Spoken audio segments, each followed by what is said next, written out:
Actually, this didn't start out as a career. It started out just as an adventure. It's still a difficult business because raising and funding projects is expensive. But once you start salvaging Spanish shipwrecks, everything else takes a back burner. And it's so exciting. It's almost like Christmas every day. You never know what you're going to find, where you're going to find it. It's just unbelievable. Of course, without the contact of the local fishermen and the friendships that you establish, your ability to move throughout the country and in and out of all of these little community enclaves, you wouldn't be able to acquire information. And once they get you that information, if you don't immediately respond and do something, either by traveling down there and going out and looking, you may lose that information and it may be gone. So the follow-up is essential, and being able to put yourself there to go and do a discovery is the most essential part. You can't go out and pick up nuts and bolts if you need to repair something. You have broken equipment you just have to do without. In order to actually go after these wrecks and do the exploration we needed to do, we had no other choice at the time. We actually had such a low budget. We're operating in this floating wood pile with a propeller on it. You get very little done over the course of time, and you end up doing most of it yourself.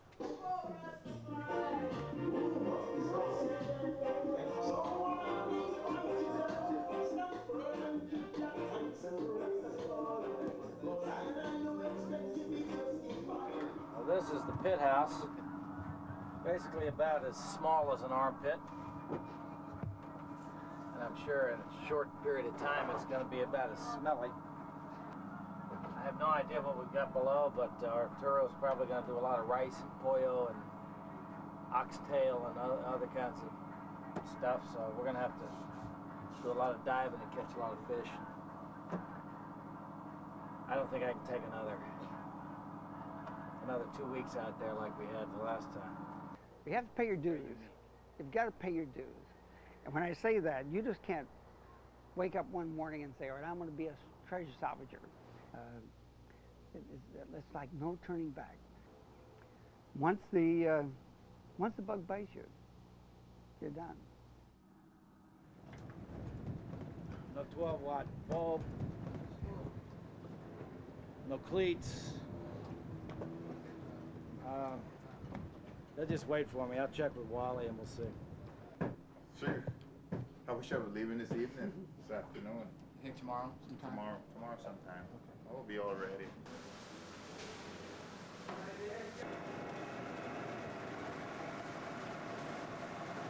You leaving? When you put the iceboard that may be going. We're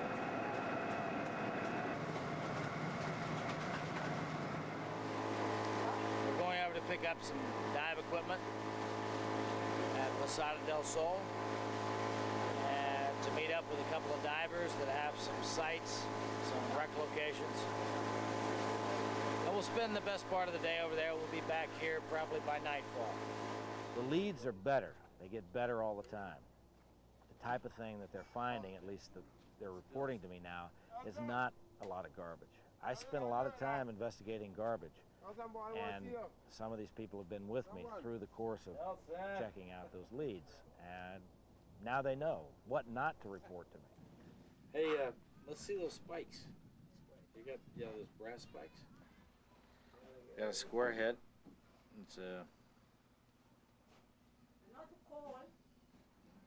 we're looking probably 1700s, 1750 on up to 1800. The risk basically is following through with your gut feeling, your hunches, your leads. Not all leads are going to be good leads. Most of them are not going to be good leads. Truxlow Railroad Company. Well, these aren't very old. Yeah, they're not very old. You know. I don't know. You don't know how. Yeah. You just looking. Yeah, that's Well, it's an interesting jug. Probably, you know, it's more modern day than anything. You know, yeah, well, this is, you know, this is the kind of thing that you never know. I mean, this guy thought he had an amphora, and they thought he had silver spoons. And we see that one of them is actually a fork. And they came from the Truxillo Railroad Company. Now, what they would be doing underwater, I don't know. The spoon is kind of hard to tell, but... A lot of information is misleading. However, we did get a piece of information from a young kid that brought in some broken pieces of amphora, and one piece had a jar neck on it. This young kid took us to a spot in mangrove, which was a total surprise to me. I'd never looked for shipwrecks in mangroves before, but I wasn't too excited about it, and after our first dive in the area, brought up some modern debris. He didn't know what they related to or whether it was important or whether it was any good. And when I saw it, I realized we were looking at a middle period pottery, which dates somewhere early 1600s. So we had a real good chance of having a shipwreck, since he claimed that there were some other pieces there, but this was all he picked up. What an amazing discovery. Find a shipwreck in the mangroves.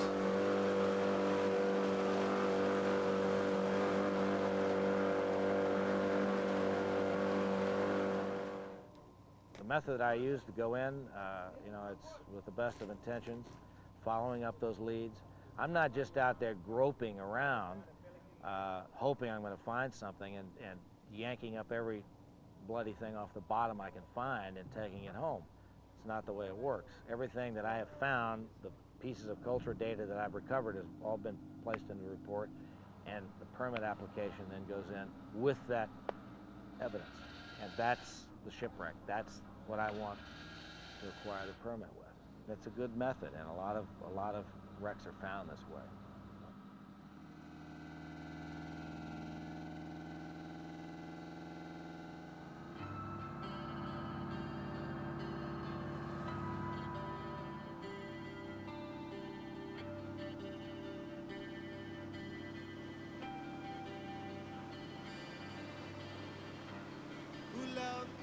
Yeah, there's risk in everything we do, and it's probably one of the more difficult businesses to be in. It's like vivid color. You know, you're working. You're working on one level where you're not allowed to go in without permits, but then on the other side of that coin, if someone like myself didn't actually go in and make those finds and register those, who would? We're going to go anchor up in there with Tanga Key. Tanga Key. Tanga. But we're going to anchor up in the shop, up in the smoke over there from the sedges. The water's drained today. It's been all there. That around the anchor? On the west side? Yeah, it's good. Would the fishermen then just pillage the wreck, just rip it up and destroy it? I think so. I think it would be another wreck that would be lost, and there would be no one there to make record and to record it and to salvage it properly. I've been involved in looking for wrecks, having the research, and then making a proposal and going in for a permit, not knowing where any of the locations are. And I've changed my tactics. I feel that it's better to actually go out and do the exploration and make some discoveries and prove that you have something, and then it makes it a lot easier to raise your money for the big picture. That's it, boy. Let me see the kind of rock. That's up.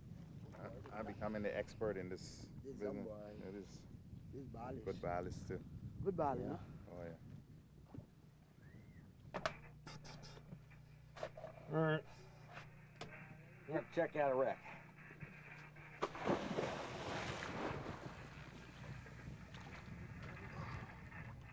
Our diver, Rafe, pointed out the site. Rafe located the area, and sure enough, there was a ballast pile.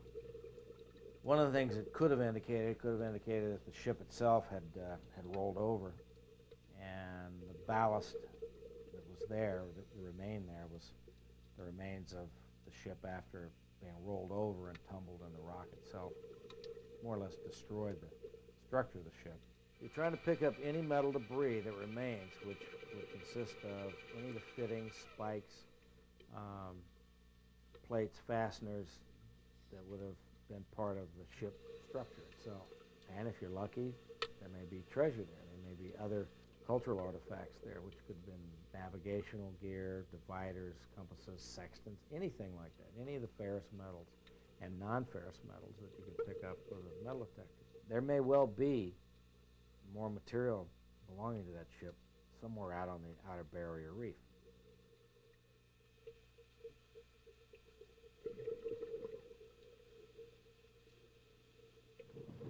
I don't have any idea where it's going, where it came from.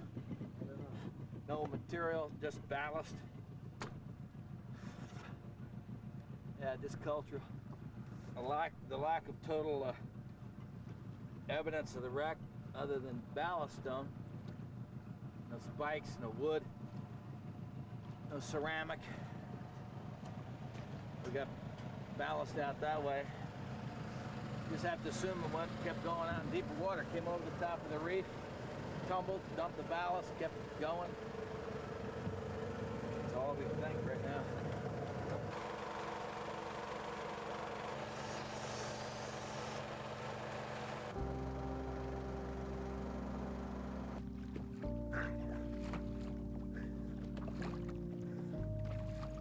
Well, not too dark, boy.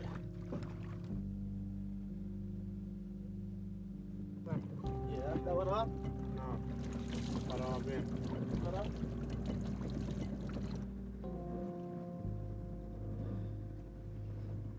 I can't get the sensor.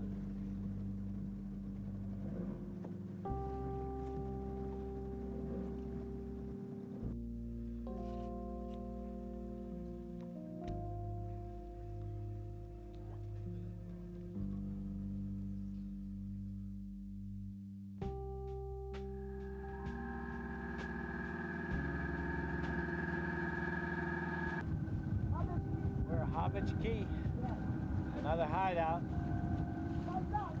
another place to hang under the weather.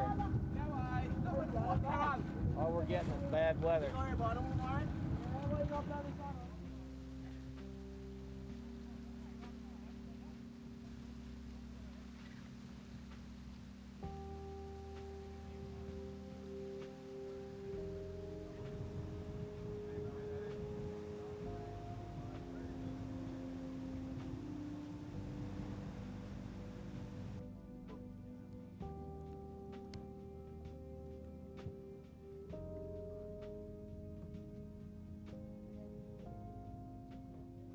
Dinner time. We've got some rice, we've got beans, and there's some kind of meat here. I'm not sure whether it's oxtail or hog's foot or I don't know what it is, but it's some gristly looking big chunks of gristle on it. I'm a rebel. The fish I like are the little yellowtail snappers. Puts them on the plate with the eyeballs all fried up. Have a couple of those fish for breakfast. Sometimes that's all we get. Yeah. Well, yesterday I came across a ballast pile that had the remains of the hull underneath, including the keel of the ship. Huge ballast deposit with a lot of wood. I measured off about 12 feet. After we kind of opened up the area, we opened up about 12 feet of wood and keel. Unfortunately, we have not found any cultural deposits at all. No porcelain, no pottery. It's a rather large ship. Timbers, ribbing separation is about 10 inches between ribs or buttocks, giving it a pretty healthy structure size-wise. The coral itself indicates the time frame that it's been under with growth and overlaid coral levels. We're talking a shipwreck that's somewhere around 300 years. See, the interesting thing about that wreck is it's fully contained.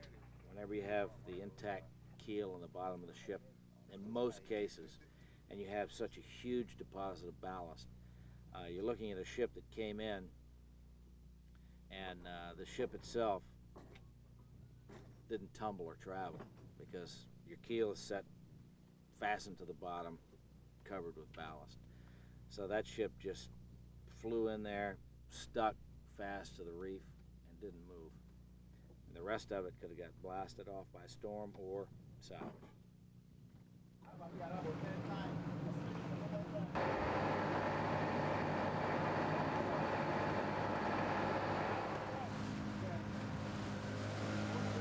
We found one cannon just up ahead of this, and then just ahead of that cannon there was another cannon. Oh, yeah? Yeah. Reef straight in, we're almost straight off of us. Hey! Hey there! Don't throw that nut!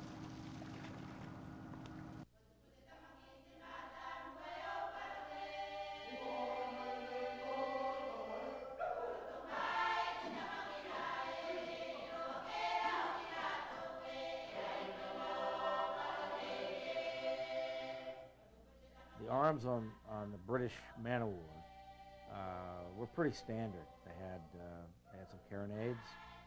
They had some 18-pounders. They're big 10-foot long cannons. They had basically the minion, the smaller medium-sized to medium-sized cannon. They had a full range of cannons.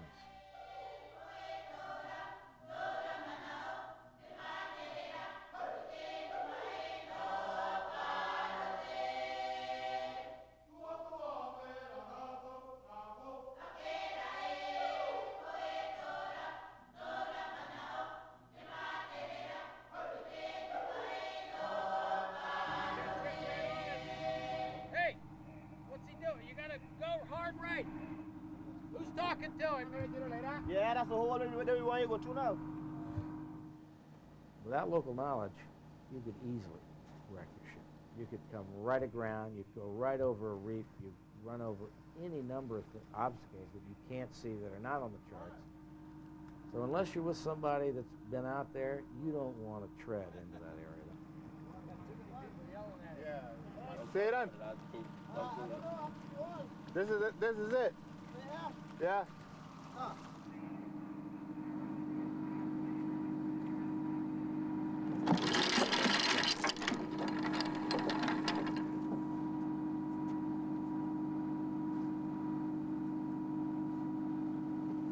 We're right near Elson's site where we found that anchor. So we're waiting for the sun because he can't figure out where the reef is until he can see the heads. They found some spikes and Like this? yeah, long Long pieces of something. They find some more with it. Pieces of spikes and big pieces of brass, maybe cannon. They can't tell what it is. We found another English wreck. That wreck was a virgin wreck. Elson had spotted an anchor. He wasn't really sure. He'd only seen part of the anchor, and he said it was kind of covered, so he wasn't able to look it over that well.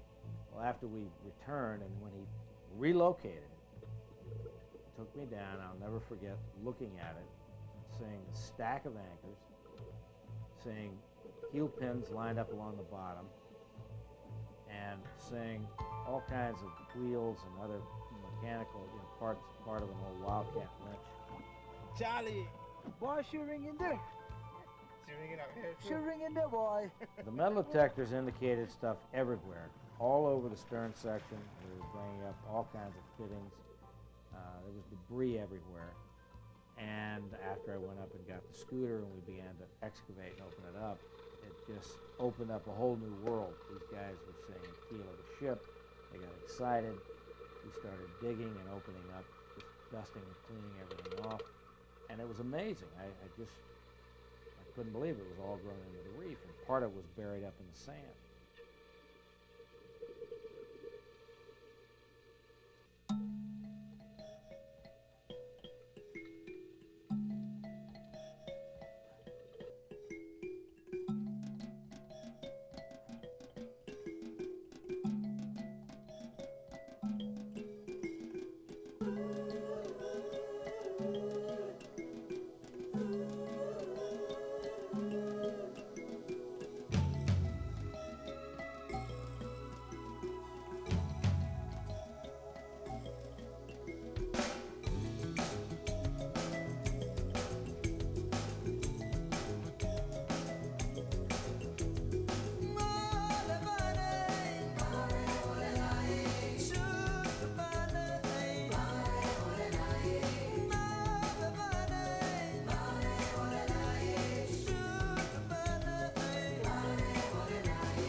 The unknown that makes you venture out and do the questioning and probing, looking for facts.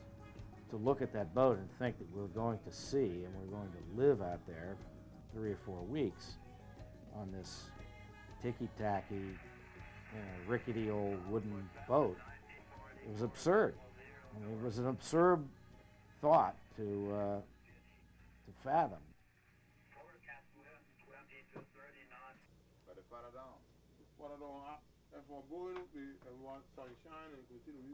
Many times we ran out of provisions. We ran out of propane. We had a leak in our propane. They radioed one of the local boats. They were miles and miles away, and they hooked up. They managed to get some propane. You got onion, you got chicken, that's all that. Onion.